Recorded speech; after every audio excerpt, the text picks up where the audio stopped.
তো hello student, আজকের যে কোশ্চেনটা নিয়ে আমরা আলোচনা করব কোশ্চেনটি নিউটনের গতিসূত্র চ্যাপ্টার একটি কোশ্চেন। তো কোশ্চেনগুলো দেখো, এখানে একটা বস্তু আছে এম ভরের মান দেওয়া আছে 2 কেজি, ঠিক আছে। এই বস্তুটার উপরে একটা বল পুশ করা হচ্ছে, কত 5 নিউটন বল, কত ডিগ্রি অ্যাঙ্গেলে, অনুভূমিকের সঙ্গে 30 ডিগ্রি অ্যাঙ্গেলে। আমাকে বলা হয়েছে যে লম্ব প্রতিক্রিয়ার মান কত, অর্থাৎ এই তল দ্বারা এই বস্তুর উপরে কত লম্ব প্রতিক্রিয়া ক্রিয়া হচ্ছে, ঠিক আছে, তার মান নির্ণয় করতে বলেছে। আর বস্তুটার ত্বরণ এবং তলের উপরে বস্তু দ্বারা ক্রিয়াশীল বল, ঠিক আছে। তাহলে এই তলটা, যে তলের উপরে এই বস্তুটা আছে, সেই বস্তুটা তলের উপরে কত পরিমাণ বল ক্রিয়া করাচ্ছে, ঠিক আছে, সেই বলের মানও নির্ণয় করতে হবে। এবার দেখো, বলে দিচ্ছে বস্তুটি কী হচ্ছে, অনুভূমিক তল বরাবর গতিশীল, অর্থাৎ এই অনুভূমিক তল বরাবর গতিশীল।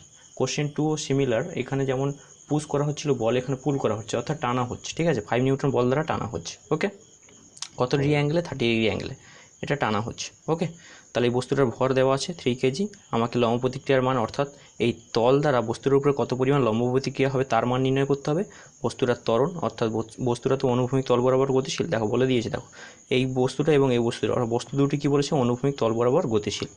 অর্থাৎ তাহলে যেহেতু গতিশীল, এখানে বলও প্রয়োগ হচ্ছে, তাহলে ত্বরণ একটা আছে, তার ত্বরণের মানটাও নির্ণয় করতে বলেছে, এবং কি তলের উপরে বস্তু দ্বারা ক্রিয়াশীল বল, ঠিক আছে।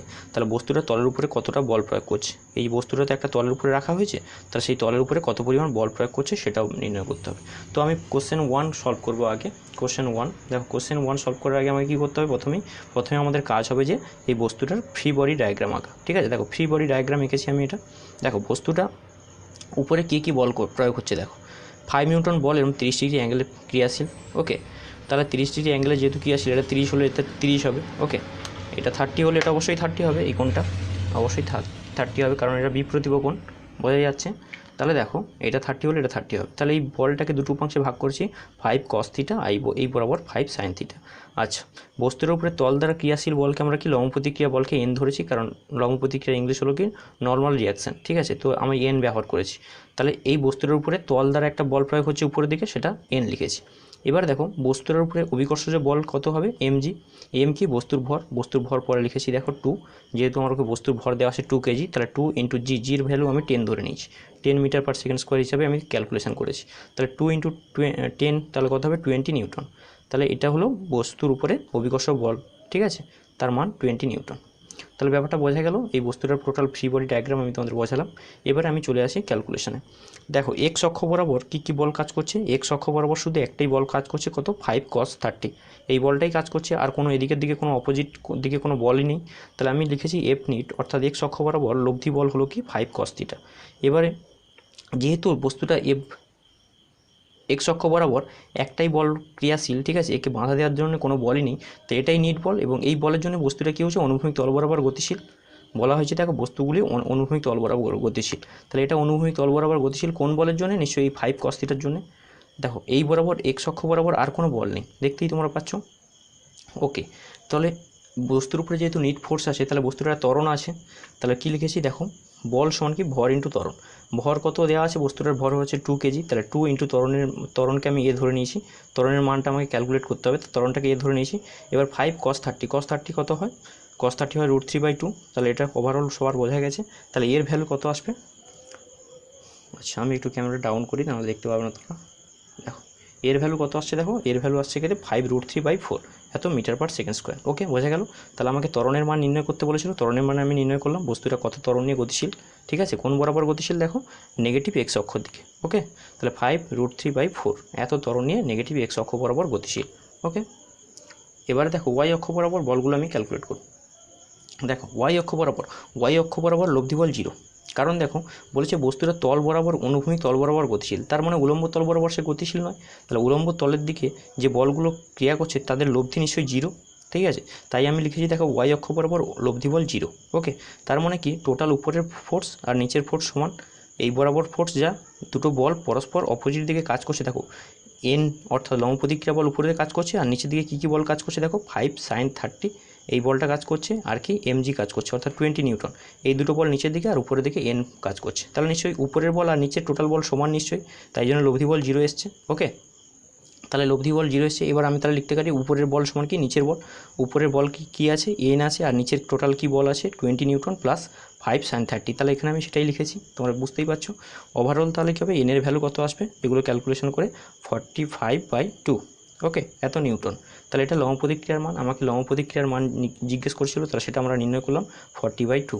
ওকে, তাহলে ত্বরণ আর লম্ব প্রতিক্রিয়ার মান নির্ণয় করেছি। এবার কি বলছে দেখো, তলের উপরে বস্তু দ্বারা ক্রিয়াশীল বল। দেখো বস্তু এই তলের উপরে যে বল প্রয়োগ করবে, প্রতিক্রিয়া স্বরূপ তল তার উপরে সেম বল প্রয়োগ করবে। ঠিক আছে, দেখো তল দ্বারা প্রতিক্রিয়া বলের মান আমি নির্ণয় করে নিয়েছি। দেখো এন এর মান এসছে 45/2, তাহলে এটাই নিশ্চয়ই বস্তুর তলের উপরে ক্রিয়াশীল বল। ঠিক আছে, তলের উপরে বস্তু দ্বারা যে ক্রিয়াশীল বলের মান নিশ্চয়ই এটাই হবে। দেখো বস্তু যে বল তলের উপরে প্রয়োগ করবে, তল ঘুরিয়ে প্রতিক্রিয়া স্বরূপ তাকে সেই বল ফেরত দেবে। তো প্রতিক্রিয়া বল যেহেতু আমি লম্ব প্রতিক্রিয়ার মান যেহেতু জেনে গেছি, তাহলে এটাই হবে কি না, তলের উপরে বস্তু দ্বারা ক্রিয়াশীল বল। ঠিক আছে, তাহলে এই বলের মান কত হবে 45/2। ওকে, তাহলে সব কটা অ্যান্সারগুলো লিখে নাও। এটা 45/2 এসছে আমাদের অ্যান্সার। আচ্ছা, আমাদের ত্বরণের মান কত এসছে 5√3 কত এসছে 4। ওকে, তাহলে ত্বরণের মান এটা এসছে। আর লম্ব প্রতিক্রিয়ার মান কত এসছে 45/2। বোঝা গেল? তাহলে এই টোটাল মান, তিনটে মান আমাকে ক্যালকুলেট করতে বলেছিল, এই তিনটে মানই আমি ক্যালকুলেট করলাম। ওকে, সিমিলারলি আমরা এটার ভ্যালু এবার ক্যালকুলেশন করব। ঠিক আছে, এটা দেখো, এটা কিন্তু পুশ করা হচ্ছিল বল দ্বারা, এটা কিন্তু পুল করা হচ্ছে। ঠিক আছে, তো এখানে আমাকে ফ্রি বডি ডায়াগ্রাম করতে হবে, তোমরা এইটা নোট করে নাও, তারপর আমরা নেক্সট কোশ্চেনে যাব। ওকে,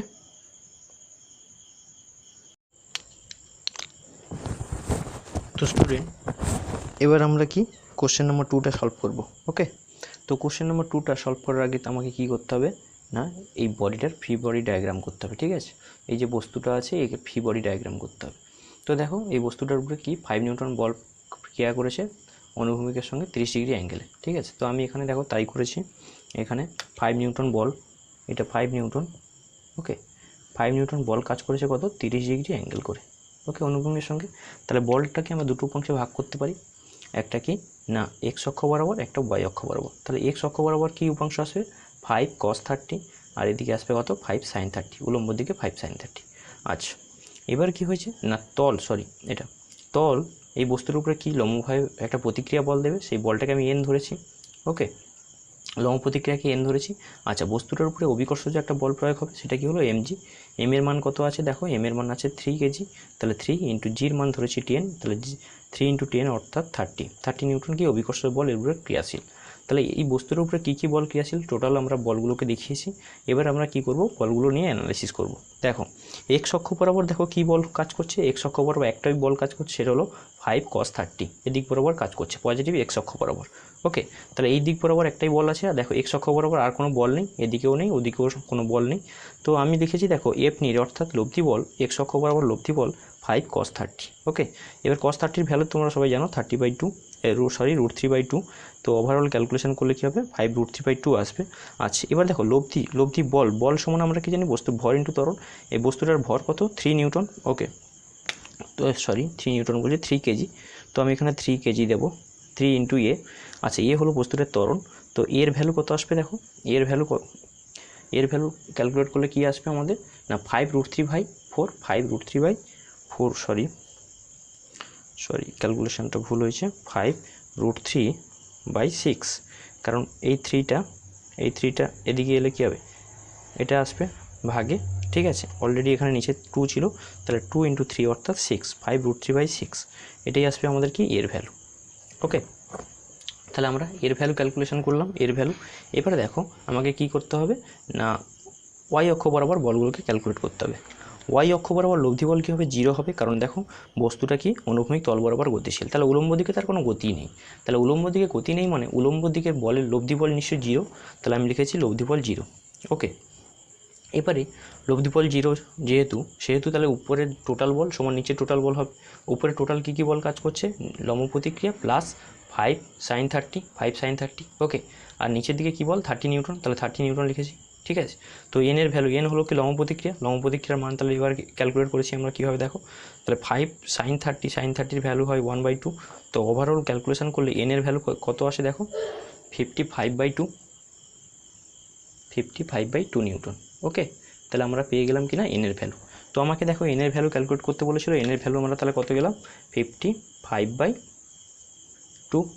ওকে, আচ্ছা, এবার ত্বরণের মান কত পেয়েছি 5√3/6, ত্বরণের মান লিখে দাও 5√3/6। ওকে, এটা ত্বরণের মান। এবার বলেছে কিনা তলের উপরে বস্তু দ্বারা ক্রিয়াশীল বল। তাহলে তলের উপরে বস্তু কত বল ক্রিয়া করে? তলের উপরে বস্তু যে বল ক্রিয়া করবে, তল প্রতিক্রিয়া স্বরূপ সেই বল তাকে ফেরত দেবে। তাহলে প্রতিক্রিয়া বল যেহেতু এটাই তাহলে তল দ্বারা ক্রিয়াশীল বল। তাহলে বস্তু তলের উপরে যে বল ক্রিয়া করে সেটা নিশ্চয়ই এই বলটাই হবে, কারণ তল তাকে এইটা প্রতিক্রিয়া দিচ্ছে মানে কি, তাহলে সে তলের উপরে নিশ্চয়ই এই বলই প্রয়োগ করেছে। তাহলে তলের উপরে বস্তু দ্বারা ক্রিয়াশীল বলের মান কত হবে? 55/2। ওকে, এটার ভ্যালু আসবে 55/2। ওভারঅল তাহলে আমরা তিনটে ক্যালকুলেশন করে নিলাম। লম্ব প্রতিক্রিয়ার মান কত? 55/2। তল দ্বারা বস্তুর উপরে তলের উপরে বস্তুর দ্বারা ক্রিয়াশীল বলের মানও 55/2 আসবে। আর ত্বরণের মান কত এসছে? 5√3/6। ওকে, তাহলে ওভারঅল এটাই হলো আমাদের অ্যান্সার।